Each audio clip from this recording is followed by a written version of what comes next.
Number 10. Crusader. Crusader is the daughter of X-Men team member Rogue and Avenger Captain America. I know, a weird combination. But in the reality of Earth 9811, these two ended up together after the heroes and villains on Battleworld decided to call a truce. Remaining there, they settled down and raised families, putting their differences aside. I'm not sure how their relationship worked, with Rogue not really being able to touch people and all at this point, or how she had a child considering that, but perhaps, like on Earth 616, she eventually was able to work through the trauma causing this side effect of her powers. Or perhaps the Captain America of Earth 9811 was immune to her involuntary energy and power draining effects. Either way, Sarah is their daughter. She gets much of her power from her mother, or rather she gets much of her power from the power her mother had absorbed in her day, meaning that Sarah is super strong, durable, and can fly. She is also considered worthy enough to lift Thor's hammer and wields her father's shield. Number 9. Wolverine. I really wanted to put Laura Kinney higher up on this list because, well, I love her so much, but unfortunately the psionics are just always pushing some of my favorite and most powerful characters further down on these lists. Those psionics. Oh well. Laura Kinney as X-23 and now Wolverine is still one of the most powerful children of the X-Men around. Some argue that she is more clone, while others argue that she is more biological offspring of Logan, but in reality, she's kind of a bit of both. She was created as a female clone of Wolverine after his genetic material was combined with that of her creator, scientist Sarah Kinney. Sarah noticed that there were damage spots basically in the samples of Logan's genetic material that they had, which was why their cloning process had been unsuccessful up to this point, and so she used her own genetic material to patch those rough spots, which made Laura a female clone. Sarah was forced to carry Laura to term as a surrogate by her jealous colleague Xander Rice, as punishment for even creating the female clone to begin with, a strategy that admittedly had not been approved. Laura has powers similar to her father. She has a regenerative healing factor and was also trained from birth to be a skilled fighter, bodyguard, and assassin. And friends, before we move on to this next spot, if you are loving this list and you want to learn about more children of the X-Men, there are a lot out there in the multiverse. Be sure to let us know by giving this video a thumbs up. Number 8. Chimera. Chimera is the daughter of Storm and likely Black Panther, who hails from the alternate reality of 13729. Yeah, sadly Storm and T'Challa have never had a child together in the main continuity. I know, it's a bit of a bummer. Unless they had like a real secret child that we just don't know about yet, but I doubt it. Chimera seems to have inherited the powers of her mother, but also shares a connection to the Earth, which allows her to draw on and harness its energy. She is also a skilled tracker and can communicate telepathically with animals. I'd also assume, as she's the daughter of Storm, that she's a skilled combatant as well. As while Storm is more well known for her goddess status and weather manipulation powers, she is also an extremely skilled fighter. And if she's Black Panther's daughter, then she should definitely be a skilled fighter. I mean, you got two amazing parents that are both amazing fighters, so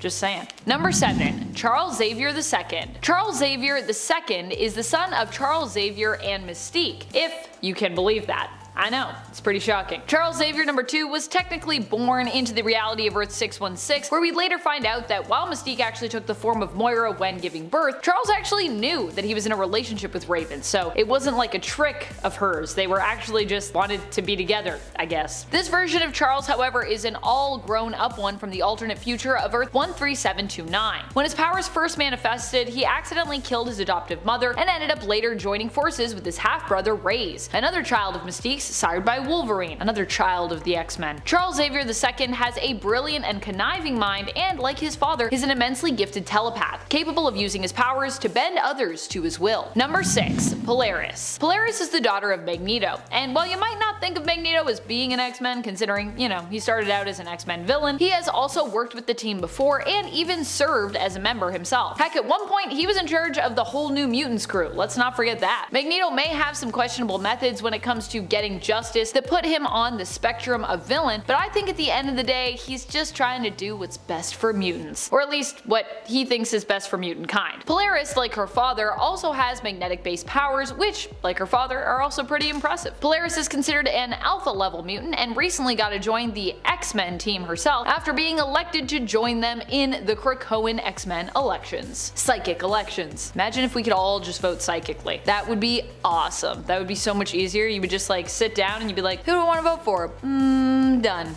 Number 5. Cable. Cable is the son of Scott Summers, aka Cyclops, non-X member Madeline Pryor, who later becomes the villain known as the Goblin Queen, and another X-Man's, Jean Grey, who kind of becomes like an adoptive mother but who also possesses Madeline's memories of raising baby Christopher. because comics. Cable is Nathan Christopher Charles Summers, often referred to as just Nathan Summers or really just Cable, although back in the day we did know him as Baby Christopher. Cable as a baby was kidnapped by Apocalypse and infected with the techno-organic virus. This is the only thing that makes him weak-ish, but really he is still amazingly strong as he can even fend off that virus, containing it to one side of his body using his psionic powers. That in and of itself is pretty impressive, as the techno-organic virus is generally known for being, well, unstoppable. Even with his psionic powers mainly preoccupied, Cable is still a hard one to beat, as he has so many combatant-based skills that he brings to the table, and he is also an experienced time traveler besides. Number 4. Rachel Summers. Yes, get ready, because many of the most powerful X-Kids out there just happen to be Summers related, so yeah, get ready for that. Honestly, I've always wanted to do a video just to explain the complicated nature that is the Summers and Grey family tree, which honestly is a lot, and it's very timey-wimey. Rachel herself is one of those very complex kids of theirs. She is the daughter of Jean Grey and Scott Summers from the alternate Earth of 811. In that reality, she was made into a hound, a weapon used to hunt down mutants, even being one herself. Rachel is an extremely powerful telepath and telekinetic who also has the ability to chronoskim and manipulate time, even traveling through it. Rachel is also known for being an avatar of the Phoenix, at one time actually considered the true avatar for it, but then later having the power sort of dialed down to a mere echo of it. So she was no longer the true avatar, they were just like, you just have a thing, and it's not even like the real Phoenix Force, but it's like a version of it. Still, the seeming piece or echo of the Phoenix Force that resides within her has been known to flare up from time to time, or her connection to the Phoenix Force, however we want to see that, occasionally boosting Rachel to an off-the-charts level of power. But like I said, that doesn't happen all the time. Number 3. Hope Summers. Hope is the adopted daughter of Cable, who was originally known as the Mutant Messiah Baby. Cable saved Hope from Bishop, who basically wanted to destroy her. In Bishop's reality, the Mutant Messiah would end up causing the event that led to the oppression and persecution of mutants. However, in Cable's reality, the Mutant Messiah would grow up to become a savior, so you can see why these two were opposed on this topic. For the X-Men of Earth 616, the Mutant Messiah was the first new mutant to have been born since basically M-Day, and so she brought hope to the mutants of the 616 reality. Cable body-slided with Hope to another time to raise her in safety. He would end up naming Hope after her adoptive mother, his love who died, Hope, and she got the Summers name from Cable himself. But although she looks a lot like Jean, she actually has no biological relation to the Summers or the Grey families, at least not that we know of. Hope's mutant abilities allow her to copy the powers of anyone within a certain range. Hope also gains access to these powers without struggling at all to use them, receiving them basically at their peak level and with the auto knowledge basically of how to use them. So if you're like, oh, she's gotta like figure it out, no, she's just like instant god mode with those powers basically. Number 2. Scarlet Witch. Wanda is known for being one of the most powerful beings in the Marvel Universe. She has used her powers to completely warp reality the world over, and her chaos magic has pulled off other immensely world-changing feats, such as flipping the alignment of all major heroes and villains in the comics during the events of Axis. Initially, her chaos magic powers were believed to be somewhat mutant in origin. In fact, they were kind of presented initially as like Jinx-like mystical mutant abilities during her first appearances. However, we've since learned that both Wanda and her superpowered brother Pietro, aka Quicksilver, were never really mutants at all, nor were they related to Magneto. However, they still spent a good amount of their life around Magneto, who secretly believed them to be his children, and then another good amount of time thinking that he was their actual father, until it was revealed that this was all due to manipulation by the High Evolutionary. High Evolutionary just coming in and messing pretty much everybody up when it comes to their backstories and origins. Wanda herself has never really gotten along with the X-Men, especially since the events of M-Day, but she is still considered, I think, a part of Magneto's family, and a powerful one at that, regardless of her status as a mutant or a non-mutant. I know there are some people out there that want to be like, it never happened, but like, they still spent a lot of time together thinking that they were family, so I think we can still count it, friends. Also, make Wanda a mutant again. Do it. Make it happen. Give me Wanda and Quicksilver back. Number 1. X-Man. X-Man is Nathaniel Grey, the lab-born child made by combining the genetic materials of both Jean Grey and Cyclops. So basically like Cable, but if he had been made perfectly by villain Mr. Sinister. He actually hails from the alternate reality of AOA, Age of Apocalypse, Earth 295. Here, Sinister created him to use as his own weapon, but of course, Nate being so powerful, managed to escape Sinister and instead ended up being raised by Forge of Earth 295. He is considered one of the most powerful mutants of all time, which would also make him one of the most powerful children of the X-Men out there. Nate can warp reality, resurrect the dead, resurrect himself, travel to alternate Earths and dimensions, and even manipulate the time stream. He's basically the most OP of characters when it comes to the Marvel Universe. And if you've seen artwork of him, you will probably recognize him as someone who looks like Mutant Jesus, which yes, he is god level, so that is the point. Number 10, AMORA and Thor hybrid clones. One of the only children, if you want to call them that Thor actually has in the main continuity were actually genetically engineered by a man named Price, who was a scientist. A mad scientist, I would say. A scientist who ate one too many mushrooms and then had a vision of Yggdrasil. Because of his vision, he believed that after Ragnarok, a new superior race of beings would come into existence, and after getting genetic samples from both AMORA and Thor, created clones of those two people together, who for some reason were all male, but anyways. They had no individual names, but were simply known as Price's clones. He created them to help him build the world engine, which would usher in the new superior race meant to come into existence following Ragnarok, as per Price's vision. There is also a lot of romantic tension in this story between Thor and AMORA, where they both end up confronting Price and his creations. Also, all of them are bald, which I feel like if they're Thor and AMORA clones, I feel like they should have lots of hair.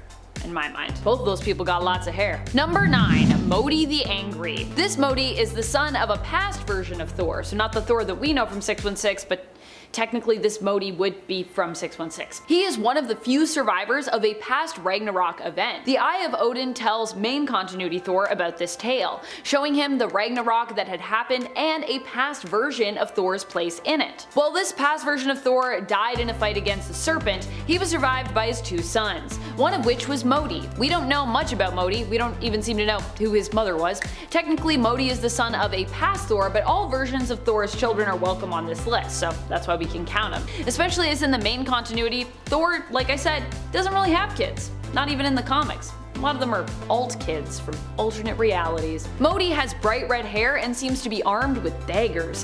While we don't know much, we do know he was strong enough to survive Ragnarok, which completely ravaged the Nether Realms. And that's pretty impressive. And friends, before we move on to this next spot, if you are loving this list and you're loving our channel, please head on over to our Facebook page, where you can also show us your love by clicking that like and clicking that follow. Whoa, whoa, whoa, whoa. Number 8, Magni the Stronger. This Magni is another son of past Thor, who also makes his first appearance alongside his brother Modi in the original Thor series in issue 293. Where Modi is known as the Angry, Magni is known as the Strong. Throughout the various alternate universes we've seen, Magni would become a more preferred name as well for Thor's potential children. Well, one of the preferred names. There's a couple. Whether it be a past version of Thor or possibly a future version of Thor, Magni is a name that we will see again. Like Modi, Magni also is one of the few to survive Ragnarok despite the destruction of the Nether Realms, which, as I said, is pretty dang impressive because, yeah, Ragnarok usually kills everybody. Also, Magni and Modi both prove together in the following issue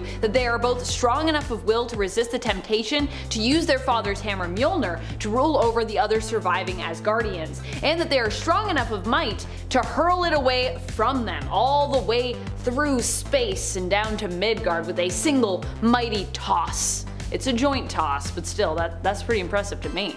That's a far throw. Number 7, Torun Thorsdottir. Torun Thorsdottir is the daughter of Sif and Thor, who hails from the alternate future that we see in the animated series Next Avengers Heroes of Tomorrow. In this reality, Torun and the other young surviving heroes were kept safe by Iron Man and aided additionally by Hulk and Vision when it came to their battles and their training as young heroes. Young Avengers. Not Young Avengers though, Next Avengers. Young Avengers is a different thing. Torun was basically sent to Midgard by her parents to learn the same lesson that Odin had sought to teach Thor by sending him away. She has all the powers of an Asgardian, being the daughter of Thor and Sif, and also seems to have lightning and thunder powers similar to her father. Number 6, Thina Thorsdottir. Thina hails from the MC2 reality of Earth 982. Here Thina is the daughter of Thor, although mysteriously we do not know who her mother is, which seems to be a recurring theme in a lot of Thor's kids. She ends up chasing down her cousin Silene, daughter of Loki, to attempt to stop her evil plot from succeeding and to rescue Kevin Masterson, son of Thunderstrike aka Eric Masterson, whom Silene had kidnapped. In the process, she runs into the new Avengers, also known via the comics as the Avengers Next Team, after a quick fight due to a misunderstanding. Athena would join with the Avengers, continuing to pursue Silene and successfully defeating her and rescuing Kevin in the end with their help. Athena is similar to Thorin in terms of her capabilities, but is more experienced, so she ranks a little higher for that reason. At least she seems more experienced to me. My opinion. Number 5. Thorin Thorsdottir. There are a few different Thorin Thorsdotters out there, but this one comes from the comics, just to be clear, so not from the animated series. In another alternate future, she is a member of the Next Avengers. She makes her first appearance in Generations Iron Man and Ironheart issue number 1, and hails from the same reality where, in the future of 2099, Iron Man would actually go on to become the Sorcerer Supreme. We know that Thor is Thorin's father, but do not explicitly know who her mother is. Once again, mysteries abound.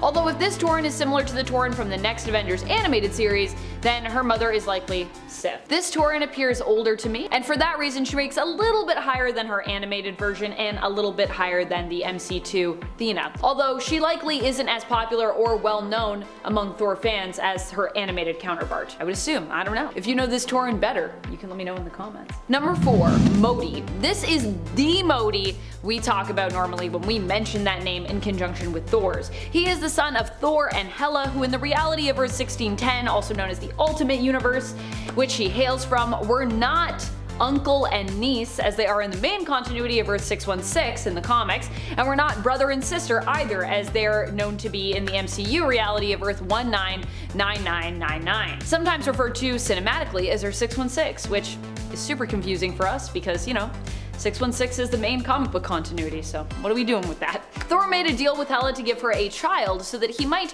once more return to Valkyrie's side on Earth. Eventually, he would be allowed to return to Earth, but only after Valkyrie had died. Modi was the son that would be born from this deal and would be gifted in magics and was capable of teleportation. He was also able to wield Mjolnir. Instead of being a hero like most of Thor's alt-reality kids, Modi tends to be more villain in the 1610 universe. Must be Hela's influence. Number 3. Woden Thorson. Woden Thorson is the son of Thor and Sif from the 31st century. In this alternate take on the future appearing in Guardians of the Galaxy and known as Earth 691, Woden would suffer initially from having an absent father. Thor could basically not give up adventuring, leaving Sif mainly alone to parent their son. It wasn't until Thor was forced to stay home by Odin that Woden became a potential heroic figure, learning from his father and actually taking pride in his heritage and his people as he learned more about them from Thor. Although why Sif wasn't able to instill this in Woden herself, also being a warrior from Asgard, I'm not really sure, but hey, sometimes I guess you just need your dad around, you know, that's fine. Thor would spend more and more time at the Mead Hall, prompting Woden to leave home. However, he would later return after Loki and his Inhuman army had taken over, and he returned to fight against his evil uncle. Loki would be defeated by Woden, who wielded Mjolnir in the battle, as while his father was no longer worthy to lift the hammer, Woden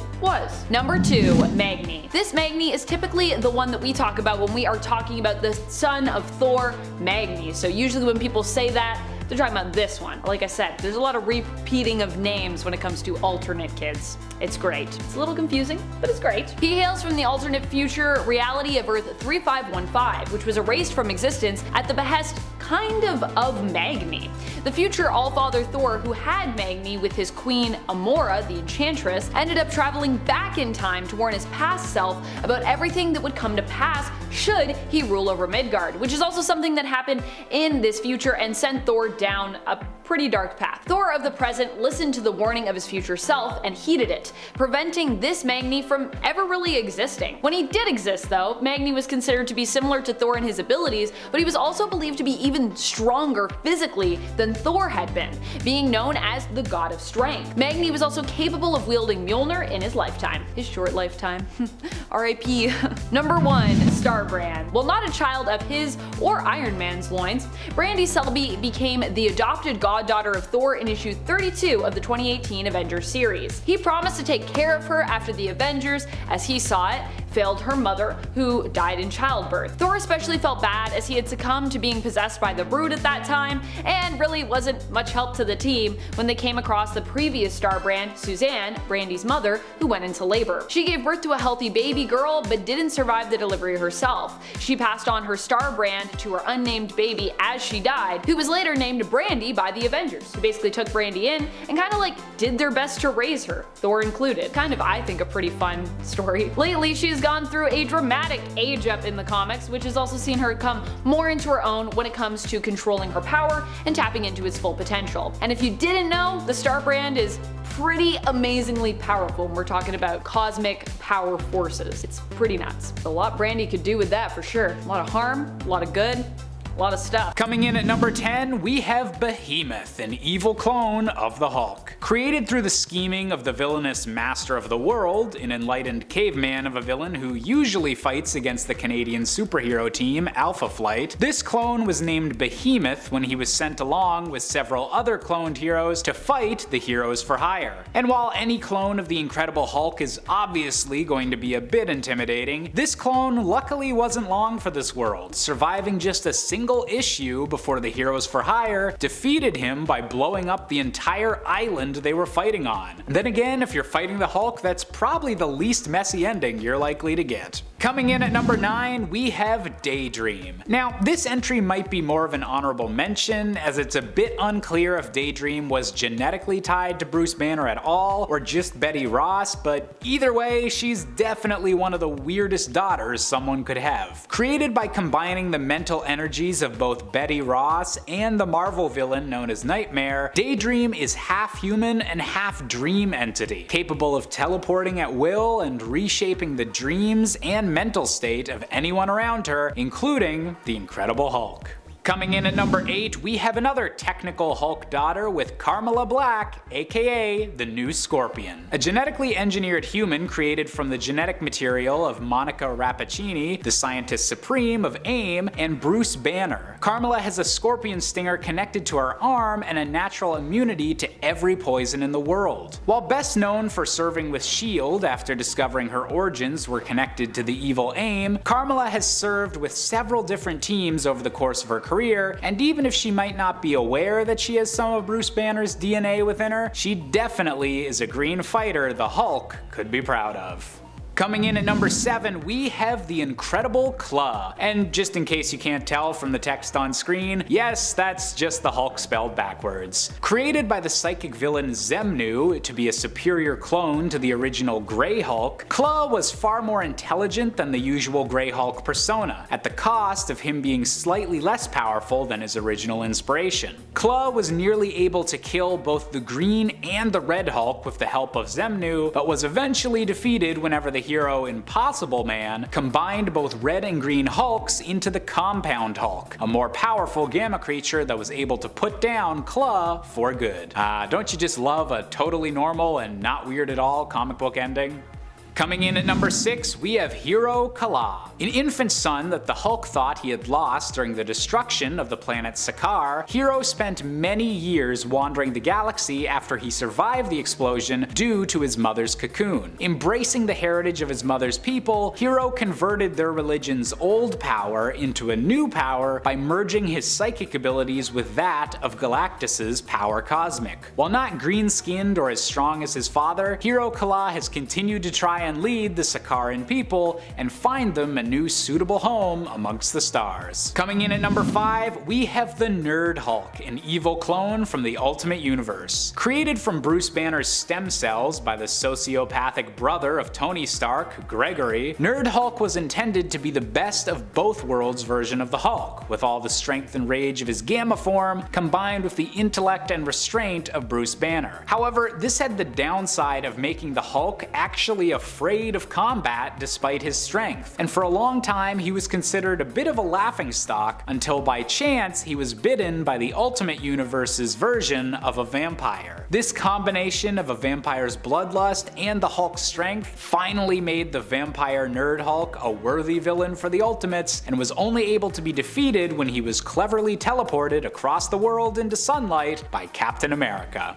Coming in at number 4, we have Bo Banner. In the alternate apocalyptic future that the Old Man Logan stories take place in, the Hulk name has fallen into ruin, as the Hulk Gang is a roaming band of cannibal hillbillies that are apparently the spawn of the Hulk and his own cousin, having gone insane after receiving too much additional radiation from this version of America's nuclear war. One of the leaders of this hillbilly gang is Bo Banner, who winds up killing Wolverine's family after they're late paying protection fees. And while Wolverine dispatches Bo in a gruesome use of C4 explosives, cannibal descendants of the Hulk are still a pretty nasty and powerful surprise to find in this dark alternate future. Coming in at number 3, we have Lyra from Earth 8009. Born from the genetic material of the Hulk and her mother Thundra, the leader of an alternate future in which a warrior clan of women have taken over the planet, Lyra was intended to be the perfect union of the strongest man and the strongest woman in existence. And while Lyra's gamma powers have the unfortunate setback of actually making her weaker as she gets angrier, Lyra still has one hell of a punch due to the combined genetics of her parents. Trained in combat with every sort of physical weaponry imaginable, Lyra has since become an ally and friend of Earth 616's She-Hulk and fights by her side as an occasional accomplice. Coming in at number 2, we have Bruce Banner Jr. The youngest child of the Hulk gang from the post-apocalyptic Old Man Logan future we introduced earlier in this list, Bruce Banner Jr. was first introduced as just an ugly Hulk baby, kinda looking a little bit like the Grinch. However, in a storyline set 500 years later, this Hulk baby has grown into a new, more heroic version of the Hulk villain Maestro, himself a completely different evil future version of Bruce Banner. Having overcome his horrific origins to become an intelligent and heroic leader, Bruce Banner Jr. would occasionally cross over into the main Marvel universe and is currently still looking for a new world to call his own.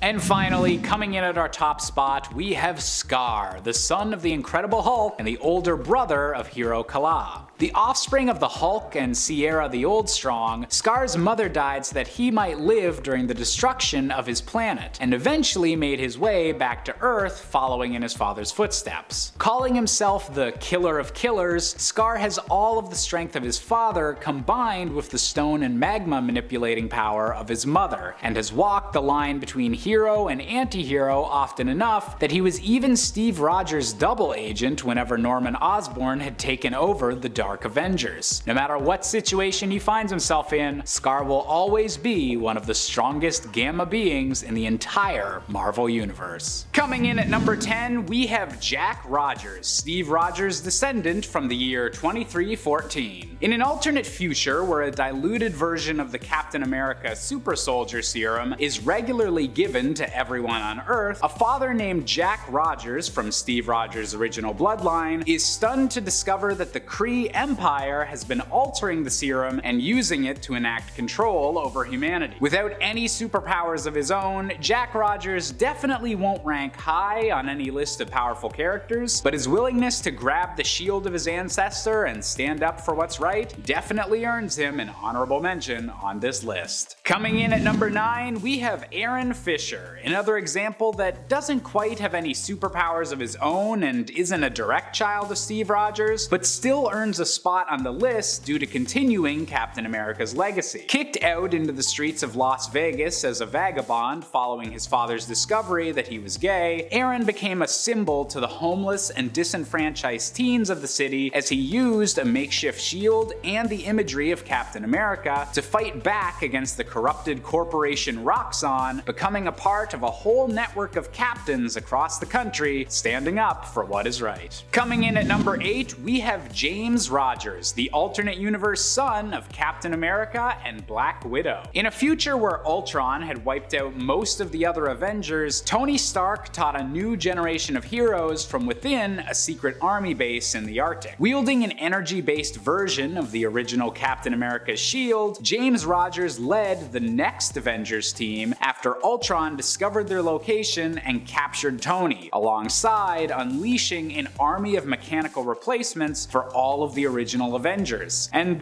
honestly, there's not many more definitive ways to show you're worthy of being the next Captain America than defeating a robot version of the original Captain America. Coming in at number 7, we have ELLIE Rogers, a potential future daughter of Steve Rogers and Sharon Carter. In a world where the symbiote villain Venom had allied with members of Hydra, ELLIE Rogers was a young resistance member fighting against this symbiote-powered evil regime. Infected by the symbiotes during their final assault on a resistance stronghold, ELLIE used her new powers to help aid other superpowered visitors from the multiverse against the new Hydra Empire. With all of the strengths of Venom combined with the heroism of Steve Rogers, ELLIE was definitely a wild combination of both hero and villain. Coming in at number 6, we have Steve Rogers V, aka Commander America. In the alternate future of the 22nd century, the 5th generation of Captain America is the leader of the Cosmic Avengers, and the result of generations worth of scientific tinkering to create the perfect recreation of the original Captain America. With the exact powers of the original Steve Rogers, this Commander America was an essential hero in the final battle against the Kree and Skrull empires as they set to invade Earth, and even wound up teaming up with the original Guardians of the Galaxy back when they were a team from the Marvel Universe's future. With all of these cosmic additions alongside a higher rank to boot, this version of Steve Rogers is definitely one to keep an eye on. Coming in at number 5, we've got Danielle Cage, a potential Captain America of the future. The grown-up child of both Jessica Jones and Luke Cage on Earth 15061, Danielle might not be literally related to Captain America, but has nonetheless taken up the heroic mantle in a Manhattan where climate change makes flooding incredibly frequent and gangs roam the streets. With her own arch nemesis in the form of the Golden Skull, because obviously we need to up the ante from just red, Danielle Cage is also one of the physically strongest Captain Americas throughout the multiverse, inheriting both the strength-based power sets of her parents and letting her throw that red and blue shield as hard as it's ever been thrown before. Coming in at number 4, we have Ian Rogers, aka the New Nomad. Following a misadventure that saw Captain America stuck within the mysterious Dimension Z, Steve Rogers wound up finding an infant boy within this dangerous environment. Actually the son of his villain, Arnim Zola, Cap wound up raising the boy in Dimension Z for what felt like 11 years, becoming an adoptive father to the rapidly aging boy. While Steve would eventually leave Dimension Z, Ian chose to stay behind as its defender, adopting one of Steve Rogers' previous superhero names of Nomad to fight back against Zola's other creations that had taken over the entirety of Dimension Z. And given that Ian has since reappeared a few times visiting the main Marvel universe, this is one of the few occasions where Steve and one of his possible kids wind up having a somewhat actual happy ending. Coming in at number 3, we have Sharon Rogers from the mobile game Marvel Future Fight. In an alternate universe where Captain America was never frozen in ice at the end of the Second World War, Steve Rogers and Agent Peggy Carter helped win the war and celebrated V-Day with a private marriage ceremony. Decades later, with the two heroes since having retired, their daughter Sharon now wields both Captain America's shield and a futuristic energy lance, continuing her parents' battle for peace and justice across the world. Coming in at number 2, we have the Ultimate Universe version of the Red Skull. That's right, in the notably darker and edgier Ultimate Universe, Captain America's deadliest and most iconic foe is none other than his own son. Conceived during his last night with his World War II era girlfriend, Gail Richards, the Red Skull was completely unknown about by this version of Steve Rogers. Born after his father was frozen in ice, the baby was taken in by the military and grew up in foster care. Growing up with an inferiority complex, this child would eventually scar himself and break free from his government holdings, becoming the criminal mastermind known as the Red Skull and sowing chaos throughout the world as a professional assassin, even being behind this universe's version of the assassination of John F. Kennedy. Sounds like you've got some family issues to work out here, Steve. And finally, coming in at our top spot, we have Sarah Rogers, the daughter of Captain America and Rogue, one of the most famous members of the X-Men. In an alternate what-if reality where the heroes and villains of the Marvel Universe never left the combined planet of Battleworld, many of the characters have settled down and decided to call a truce. When the son of Victor Von Doom begins to enact a plan to return to Earth and conquer it, however, Steve and Rogue's daughter Sarah has no choice but to embrace her heroic heritage and launch a resistance against Doom's son, rallying other heroes by being the first hero in a generation to be able to lift the magical hammer, Mjolnir. With Thor's weapon, the strength of Steve Rogers, and Rogue's ability to fly, Sarah Rogers just might be the most powerful child of Captain America.